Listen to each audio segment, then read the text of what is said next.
Hidradenitis Suppurative gym workout journey, I guess is what you'd call it. So essentially, I've had hidradenitis suppurativa for just over 3 years. It started in my left arm, and then the past year or so, it spread to my tailbone and in between my legs and everywhere in between.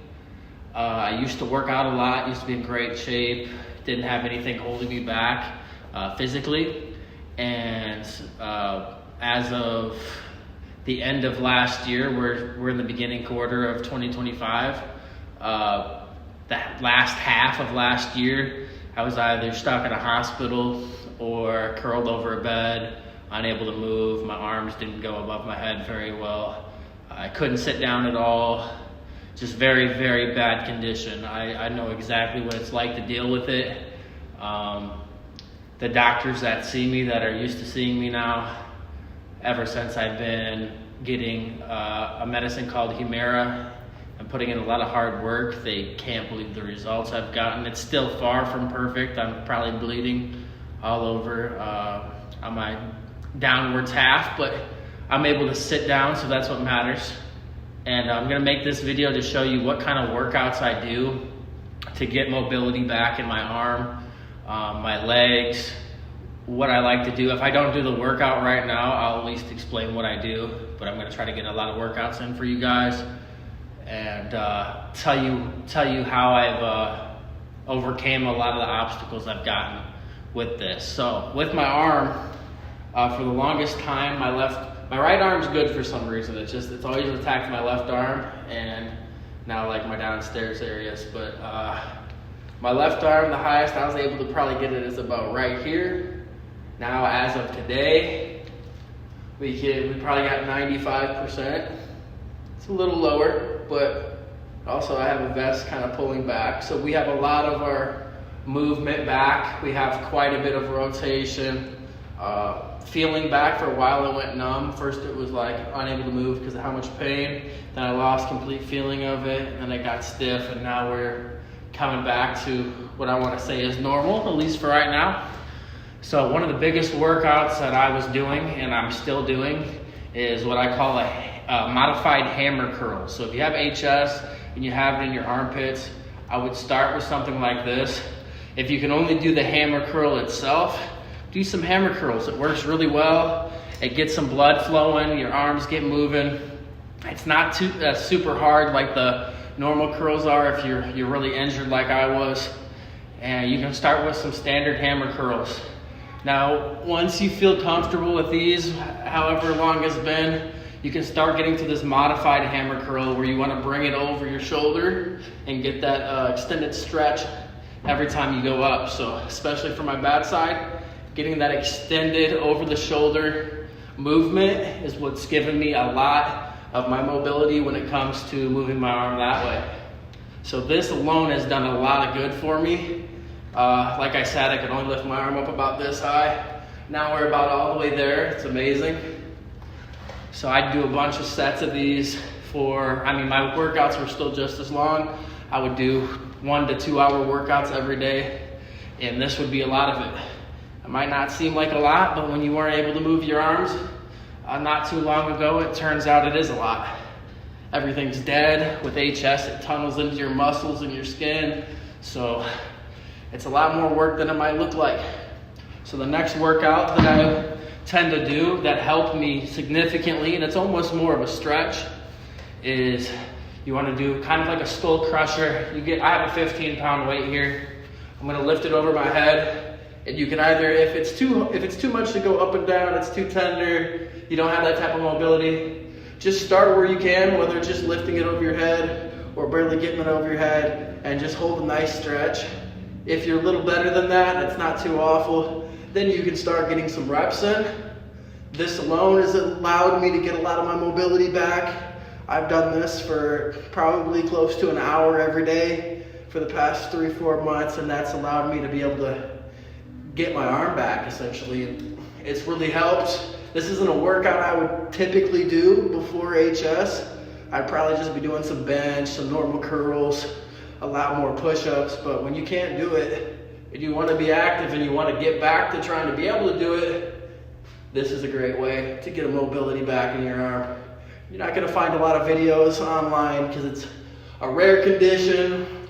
You don't typically hear about it until you get it. You don't typically know anybody that has it. So that's another great one. Okay, now that we got those two out of the way, I would like to say if you're more of a midway, you're more advanced than the first two, I would definitely start not by doing bench, but you can just do some presses. Maybe you can't get this arm up very high, just go as high as you possibly can. So if it's only up to about right here, hey, that's a lot more than nothing. But typically, if you just keep trying every day, you kind of get a little bit more of a pain threshold and you can go higher, get some more mobility back, and you just keep going. And eventually you'll work your way back up to pretty much full extensions in your arm, which is great. So definitely work on these. These are very important to getting a lot of your movement back in your arms. You're not gonna see much online. They're just gonna typically tell you to just do like standard push-ups, but a lot of people can't do those. Okay, so now that we got those are a lot of the arm workouts I've been doing. A lot of reps. I believe that's about it. Oh, there's one more. Let me go grab another set of weights. I knew there was one more. So this is gonna require probably a lot lighter weights than even what that is.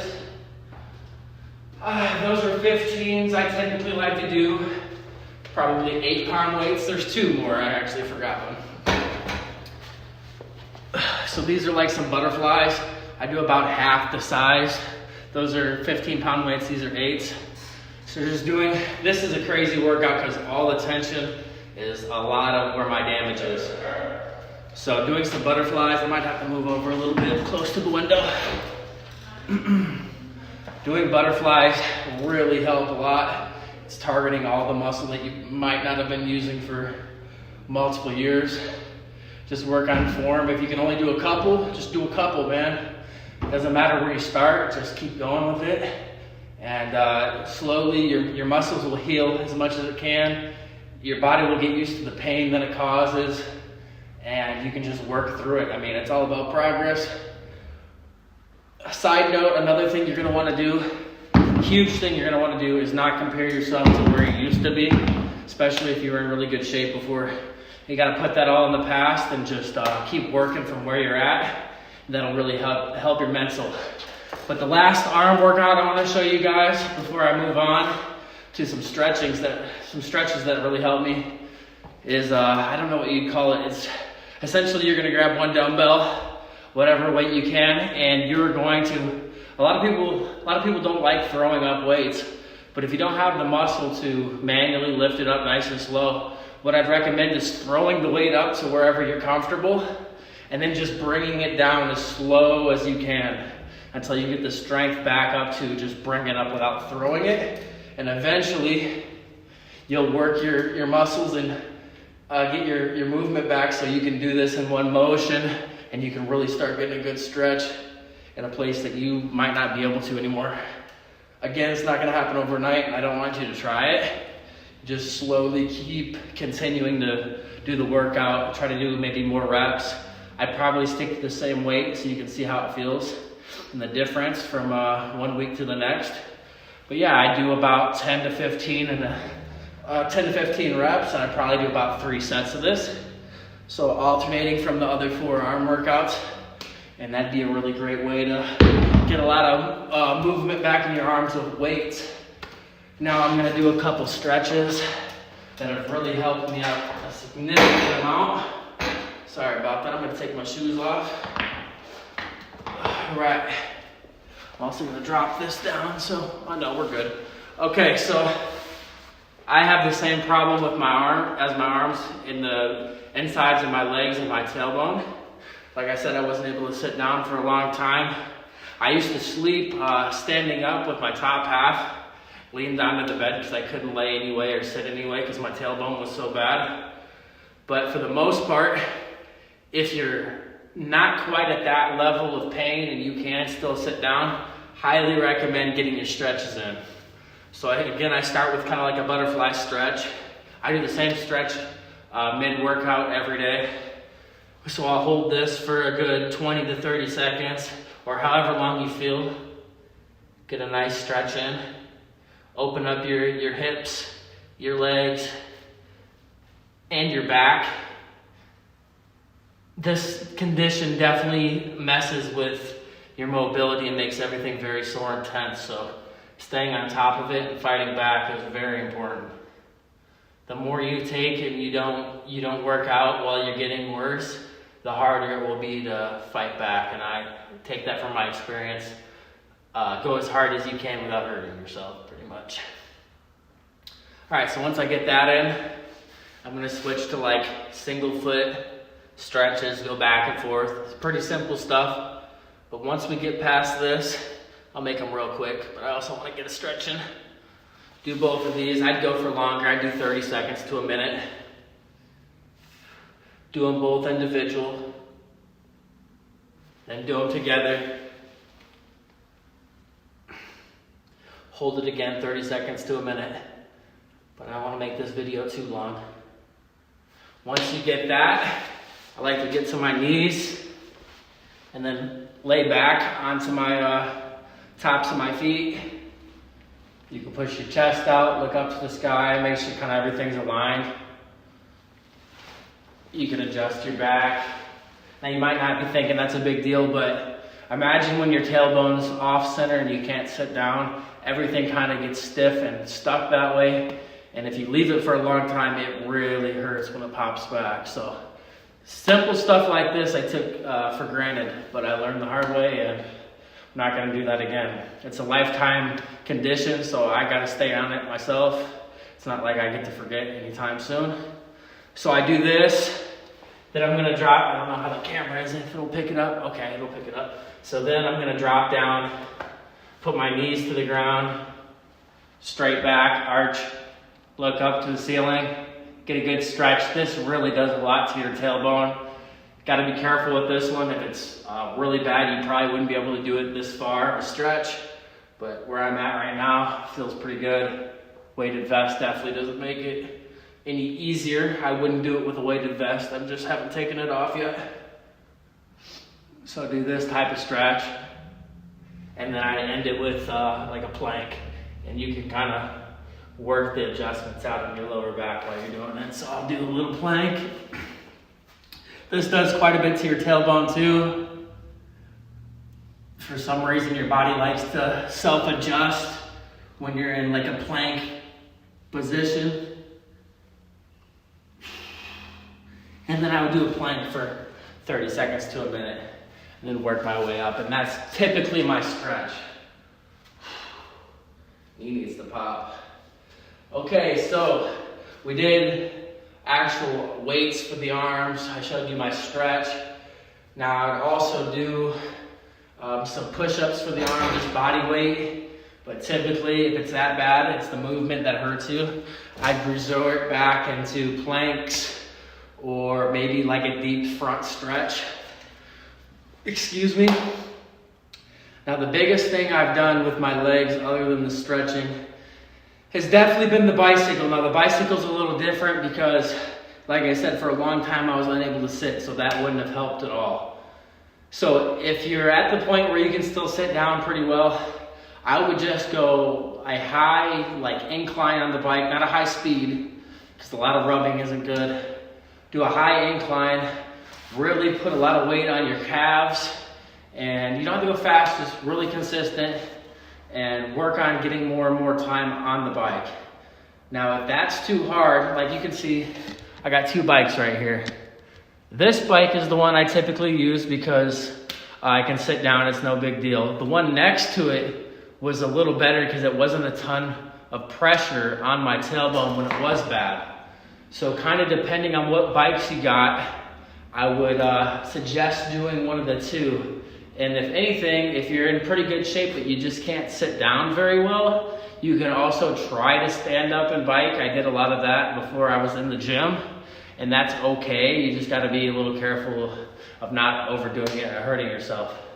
The treadmill is decent, except for if you have it really bad in your thighs, after a while, it really does start to hurt quite a bit. So It's all different on everybody's situation, but for mine, treadmill was good if I'm going slow. The more friction I got, the more like problems I have, and legs have been the worst thing. The arm, you kind of get used to working around it. The legs, once it gets up and around your junk, it's pretty much game over. So I would definitely go slow, a lot of stretching. If you have a good pool, swimming is good, but you just have to be careful of where you're swimming. Definitely don't swim in anything dirty. I would recommend probably salt water. Again, it will hurt a little bit, but I feel like it's a lot safer than chlorine. And then your body has less weight on it, so you might be able to work on stretching. You can kind of float down and worry about getting a better stretch. So that would be something, if you feel comfortable, I would definitely check that out. Another side note, not really workout related, but it kind of is cutting out a lot of extra gluten and dairy. Have seen to, on top of getting my new medicine I'm on, has made a world of a difference. Especially, here's the way I think of it: when you're to the point where you need something to work, you have to try everything as serious as you can, whether it's what's going to fix it or not. You can't really settle for not trying everything to the full extent. So I completely cut out all those things, as well as getting on this medication, which is again called Humira. It's expensive, but if you get insurance to cover it, definitely recommend it. It's completely saved my life. I didn't think I'd still be here the next year, this 2025, the end half of 2024. Definitely didn't think I'd be making it. Now I'm doing pretty good. I mean, it's still a big thing to work on every day. But I'm able to sit down, I'm able to go in the right direction, and now I just have to worry about keeping the right insurances and staying on top of my fitness and everything I put in my body. But I believe those are probably the best ways to get started on taking control of your hidradenitis suppurativa when it comes to in the gym. A machine that I wish I had that I don't have when it comes to my legs is if it's not too bad, it's one of those it's one of those presses. You can find them in like the big gyms like Planet Fitnesses and stuff, but it's like the inwards press where you press against it and you put weights on, and then the opposite outside press and you press in. Those would be very good if you're not to the point where you can't sit down. That would build a lot of strength, because you can just feel your legs get a lot weaker when you can't do as much as you used to. Like squatting is pretty much very hard for me. Everything's out of place. It's difficult. It makes it a lot harder. So I would definitely do some machine style. I wouldn't go and start doing free weights, free squats, anything like that, because you probably will hurt yourself. The pain is very weird. It's manageable, and then it's not, and something's off. So that's a good way not to get hurt. And let me think, is there any others that I'd like to mention? Ab work. Ab isn't really too affected as long as you have like a machine to do ab work. Crunches are hard because everything is in a weird spot, groin related. So I would definitely do machine style crunches, whether it's like an actual machine to push down, or bare minimum, you have something over your feet so you're not throwing your legs around while you're doing it. Other than that, I think those are probably the best starts, especially for your arms, to keep yourself in shape and fight back and keep your mobility. Losing your mobility is one of the worst things that comes with it. On top of, not being able to function. But once you completely have a crippled body, it's a bit different. Everybody that has hidradenitis suppurativa knows what kind of damage it can do and how fast it works. So definitely stay on it, stay healthy, watch what you're putting in your body, make sure you're putting in the effort not to give up. I almost want to say it's probably about 75% mental. What am I trying to say here? It probably benefits you about 75% compared to the physical 25% gains and help it's going to do. Just being in the gym, working on something while everything seems to be getting worse, makes you go to sleep a little bit better, that you didn't just get worse throughout the day. And it's a big thing on your mental. It'll really break you if you're not strong and prepared for that. So this is going to be the video. I'm going to hop back into my normal routine. I just want to make a video for the channel and did it live for you guys so you guys could stop in, learn something too. But this will be up on the channel, and I'm going to get back to a nice workout. So I'm going to end the stream and be right back. Thank you guys, everybody that's in here. I'm going to read the chat real quick. Thank you, everybody that stopped in. Thank you, guys. Thank you. Beautiful. Thank you, guys. A lot of great people in here learning about HS, staying motivated, working out, tell me about their stories too. So take this, if you have it, take it as a personal challenge and get to it and kick its ass. Let's go. We got this, guys. I'll see you in a minute. We're going to get back to work now. I don't just preach it. We do it. Let's go, baby.